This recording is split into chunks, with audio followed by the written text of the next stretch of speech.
ზამთრის ტურისტული სეზონი აქტიურ ფაზაშია. მთის ტრასების სააგენტო ბაკურიანში დიდველისა და კოხტას სასრიალო არეალი უკვე გახსნა. ჩაერთო საბაგიროების დიდველზე. მიტარბის სასრიალო არეალზე კი მიმდინარეობს ხელოვნური გათოვლიანების სამუშაოები. როგორია სამზადისი ზამთრის ტურისტული სეზონისთვის იმ ფონზე, როცა საქართველო ფრირაიდის მსოფლიო ტურის სამასპინძლოდ ემზადება და ქვეყანა მსოფლიო რუკაზე თავის დამკვიდრებას ცდილობს. რა შესაძლებლობები გვაქვს და რატომ ხდება ჩვენი კურორტები სულ უფრო საინტერესო, საერთაშორისო აუდიტორიისთვის და მასშტაბური ღონისძიებებისთვის სტუმართან მთის ტრასების სააგენტოს დირექტორთან ირაკლი ბურჭულაძესთან ერთად ვისაუბრებთ.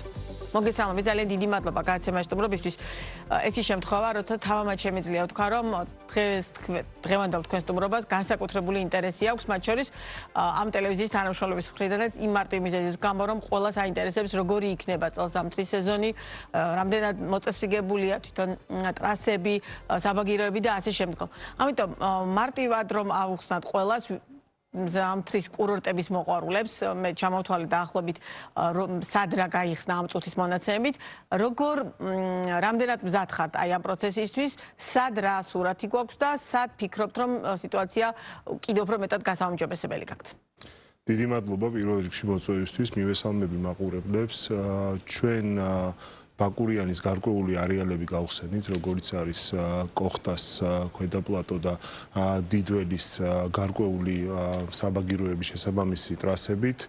27 დეკემბერს დაანონსებული არის სხვა ყველა კურორტის გახსნა, თუმცა ხაზგასმით მინდა აღვნიშნო ის, რომ ამ ეტაპზე რთულია იმის თქმა, რომ გაიხსნება ტრასებიც, უბრალოდ საბაგიროები ჩაერთვება ვიზიტორებისთვის.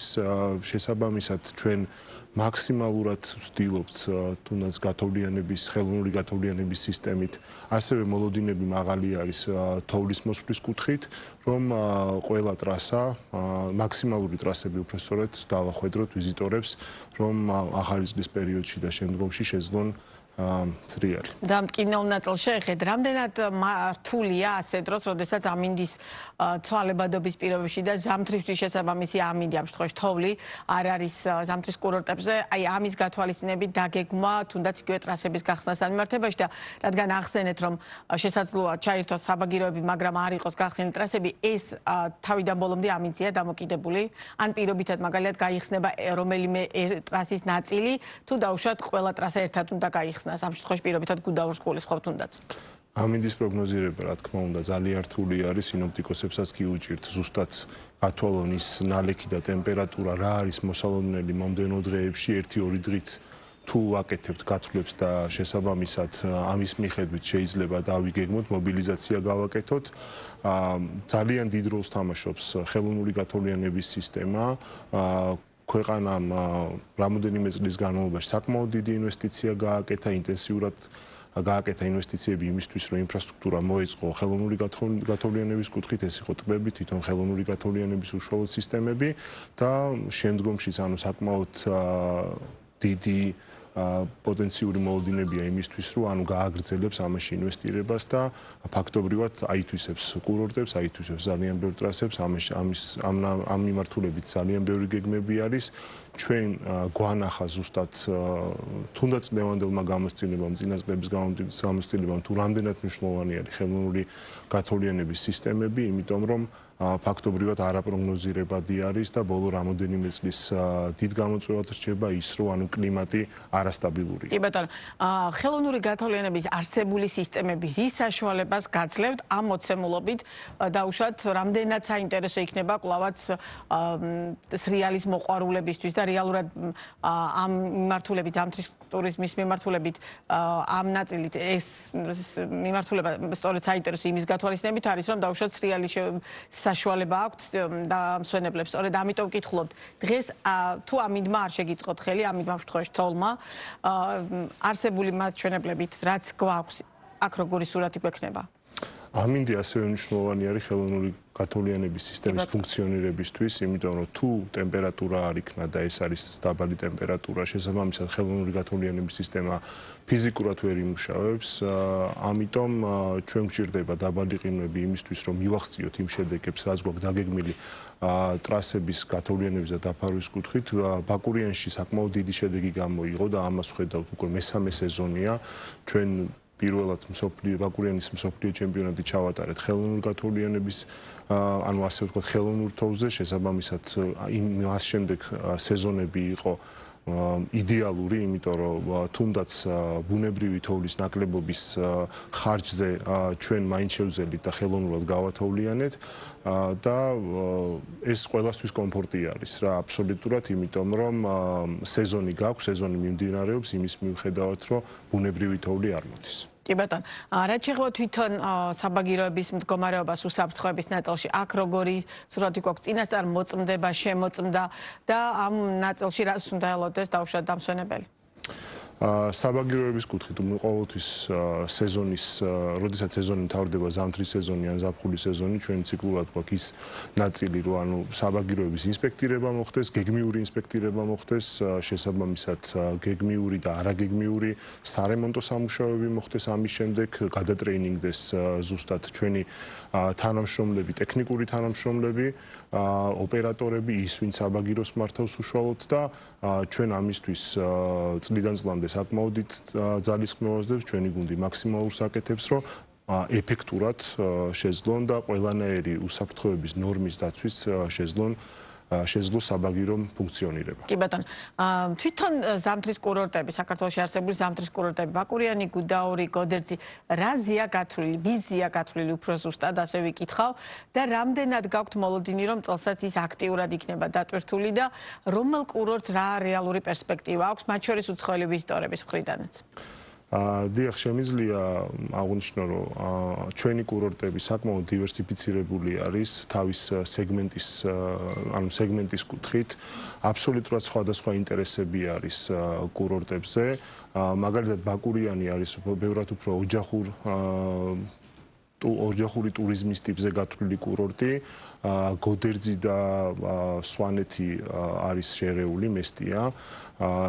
უფრო სათავგადასავლო ტურიზმი არის, უფრო მეტად მოწოდების სიმაღლეზე, ასე ვთქვათ, სვანეთის მიმართულებით, უფრო მეტი გაუკვალავი თოვლი არის სვანეთის მიმართულებით და ასე შემდეგ და უცხოელების, ასე ვთქვათ, პროპორციაც სხვადასხვა არის კურორტების მიხედვით. გუდაურში უფრო მეტად ჭარბი არის ცნობადობა გუდაურის მიმართულებით, უფრო მეტი არის საერთაშორისო ასპარეზზე და ასე შემდეგ. ბაკურიანში წელს პირველად ჩაერთო პანორამა ფუნიკულიორი. რას ცვლის ეს თავად ბაკურიანისთვის როგორც კურორტისთვის და რამდენად ფიქრობთ, რომ დაუშვათ ეს კიდევ უფრო გაზრდის ინტერესს დამსვენებლების მხრიდან?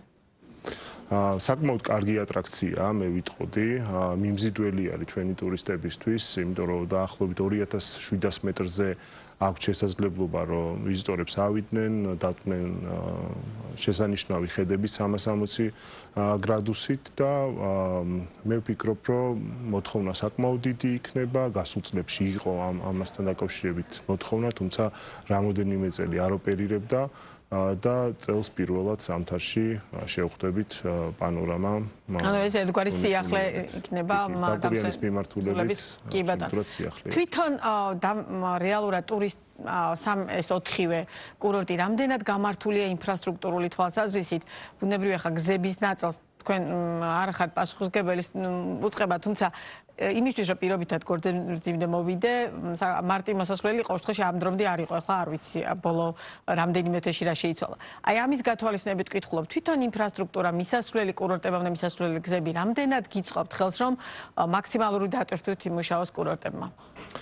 ბატონო, სწორედ გოდერძი ახსენე და გოდერძიზე ფაქტობრივად რეაბილიტირებული არის გზა და დამსვენებელს შესაძლებლობა აქვს სხვადასხვა მიმართულებით ამინდის მიხედვით როგორ იქნება შეუძლიათ გადაადგილება და მარტივად მოხვდნენ გოდერძიზე. შიდა გზები, აბსოლუტურად ეს ინფრასტრუქტურა ძირითად კურორტებზე, რა თქმა უნდა, ძირითად გზები და კურორტების მიხედვით გამართული არის, თუმცა გამოწვევები რჩება, ამაზე შესაბამისად მუშაობენ შესაბამისი უწყებები და წელს მინდა ვთქვა, რომ აი გუდაურის მიმართულებით შიდა გზები საკმაოდ გამართული არის, კი, რა თქმა უნდა, გამოწვევები რჩება და ეს ერთ წელიწადში არ შეიძლება ამის აღმოფხვრა, ეს გარკვეულ ჩართულობას მოითხოვს წლების განმავლობაში და რა თქმა უნდა ბევრი ნაბიჯი გადაიდგა ამისთვის და კიდე მომავალშიც გადაიდგა. იმის გათვალისწინებით რომ მე ერთ-ერთი ის ადამიანი ვარ ვინც აი ამ მიმართულებას განსაკუთრებით როდესაც ფრირაიდებს და სხვადასხვა სპორტული ღონისძიებების მასპინძლობა ვითავეთ მთელი ამ პროცესის განმავლობაში მოამბე რეგიონებთან ერთად მათ შორის ბიზნეს პარტნიორებს ძალიან აქტიურად ვაშუქებდით და შესაბამისად მეტ-ნაკლებად ამ პროცესს მივყვებოდით. აი ამ გადმოსახედიდან მით უმეტეს ახალი შეჯიბრია დაგეგმილი და მე შესავალში ვახსენე უკვე მაყურებლისთვის რა უნდა ვუმასპინძლოთ. რამდენად ფიქრობთ რომ საქართველოს ზამთრის კურორტები არის ის ზამთრის კურორტები რომელიც შესაბამისობაშია აი ამ ტიპის და უფრო კიდევ დიდი მასშტაბის სპორტული ღონისძიებების მასპინძლობისთვის? საქართველოს წლების განმავლობაში არაერთი ნაბიჯი გადადგა რომ საკმაოდ დიდი ღონისძიების მასპინძელი ქვეყანა ყოფილიყო. შესაბამისად ფრირაიდის მსოფლიო ტური ერთ-ერთი ამ ოჯახის წევრი არის, რომელიც თვითონ იგულისხმება საკმაოდ დიდი ღონისძიება არის. ჩვენ მესამე სერიას ვატარებთ 2026 წლის 28 თებერვალს გაიმართება. მინდა აღვნიშნო, რომ ეს არის ამინდის ფანჯარა და ერთ-ერთ ყველაზე საუკეთესო დღეს გაიმართება ეს დიდი ღონისძიება.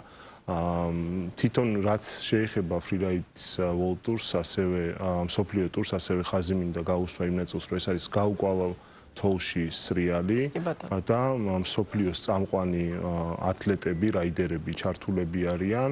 დაახლოებით 54 სპორტსმენი მოღვაწეობს საუკეთესო მსოფლიო მასშტაბით და წარმოდგენილები იქნებიან წელს კონკრეტულად სვანეთში, თეთრმუდის არეალში.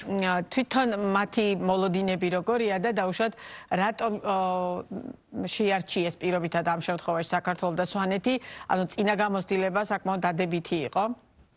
წინა 2 წლის გამოცდილება საკმაოდ დადებითი არის და პოზიტიური. ჩვენ პირველი ნაბიჯები 2024 წელს გადავდგით.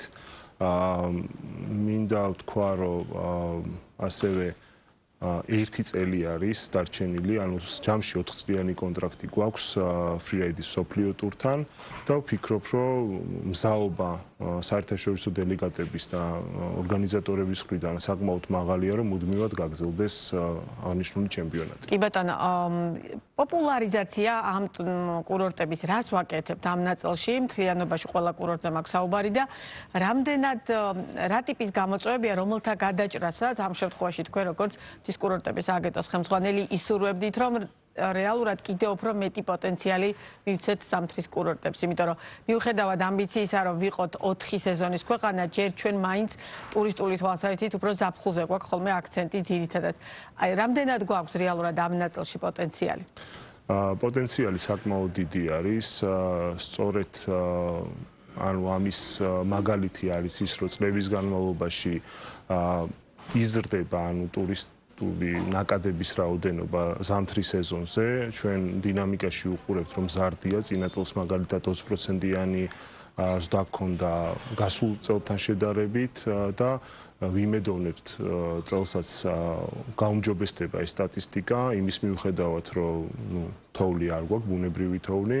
მაინც ვფიქრობ, რომ სეზონი წარმატებულად ჩაივლის ამ კუთხით. კი ბატონო, და კიდევ ერთი აუცილებლად მინდა გითხოთ, საქართველოს წარმოდგენილია ის პლატფორმაზე, როგორც არის London Show. რატომ ჩათვალეთ, რომ ამ პლატფორმაზე წარმოდგენა იყო მნიშვნელოვანი და რა პერსპექტივას აძლევს ეს პლატფორმა საქართველოს ზამთრის ტურიზმის განვითარებას? ვფიქრობ, რომ ჩვენი მიმართულებით ერთ-ერთი საკმაოდ ისეთი წარმატებული პლატფორმაა, რომელმაც წლების განმავლობაში სახელი გაითქვა საერთაშორისო ასპარეზზე. ეს ტარდება ყოველწლიურად ლონდონში. ყოველწლიურად ვცდილობთ, რომ ბოლო რამოდენიმე წლის განმავლობაში წარმოდგენილები ვართ ნამდვილად. მე ვფიქრობ, რომ ის ზუსტად ტარგეტირებული აუდიენცია, რაც არის, ეს არის ბრიტანული სეგმენტი, რომელიც მსოფლიოსთვის, ასე ვთქვათ, ყველასთვის მისაღები არის, იმიტომ რომ საკმაოდ დაახლოებით ტურისტები არიან, დაახლოებით 2 მილიონი მოსრიალე ყავთ, თუ არ ვცდები ციფრებში. შესაბამისად, ჩვენ პირდაპირ რეისები გვაქვს უკვე ბრიტანეთის მიმართულებით, კონკრეტულად ლონდონში და ვფიქრობ, რომ ჩვენ უფრო მეტად ცნობადობის გაზრდას ვაკეთებთ ზუსტად აი ამ სეგმენტზე, როგორც არის ეს კი ბატონო, და ჩვენი საუბრის ბოლოს რას პირდებით ყველას, ვინც ახლა გიყურებთ და ვისაც აქვს სურვილი, რომ ზამთრის კურორტებზე დაისვენოს აი ამ პერიოდის განმავლობაში? ფიქრობ, რომ საკმაოდ აქტიურად დაიწყება სეზონი იმის მერე, რაც თოვლი მოვა. ფიქრობ, რომ წარმატებული სეზონი იქნება, დაპირებით ძალიან რთულია გარკვეულად რაღაცე ნაწილში დაპირდე, თუმცა ვპირდებით იმას, რომ უსაფრთხო სეზონი იქნება, ვპირდებით იმას, რომ მაქსიმალურად კონტროლი იქნება მთებზე, თუმცა თვითონ ჩვენი ვიზიტორების და მოსრიალეების გაგებით უნდა მოეკიდონ, უნდა იცოდნენ ის წესები თუ როგორ მოიქცნენ მთაზე და ყველას უსურვებ წარმატებულ ზამთრის სეზონს და მაქსიმალურად უსაფრთხოს. ძალიან დიდი მადლობა საუბრისთვის. ირაკლი ბურჭულაძე იყო ბიზნეს პარტნიორის პირდაპირ ეთერის სტუმარი.